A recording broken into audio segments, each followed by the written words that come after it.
जे आदिवासी, आज आम्ही उंडणगाव शिंगरवाडावर इथं आपली एक आदिवासी वस्ती आहे, या आदिवासी वस्तीवर आलो।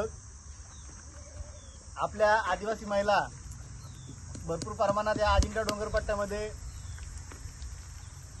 कामटे लावून गोटे याचा व्यवसाय करता, मोठ्या प्रमाणात गोटे फोडता। आणि आपण बघतोय की अजिंठा डोंगरपट्ट्याचे लोकप्रतिनिधी रावसाहेब पाटील दानवे यांनी व भारतीय जनता पार्टीचे देवेंद्र फडणवीस तत्कालीन उपमुख्यमंत्री व भारतीय जनता पार्टी ही आदिवासी कोळी समाजाला डावलण्याचं काम करते। आमच्या आदिवासी कोळी समाजाला जे शबरी विकास महामंडळाचं घरकुल घ्यायचंय, त्या घरकुल घेण्यासाठी सुद्धा यांनी व्हॅलिड कंपल्सरी केलेले। अशी जातीयवादी भारतीय जनता पार्टी यांना पाडण्यासाठी आदिवासी कोळी समाज हा पूर्ण तयारीनिशीत येत्या 13 मेला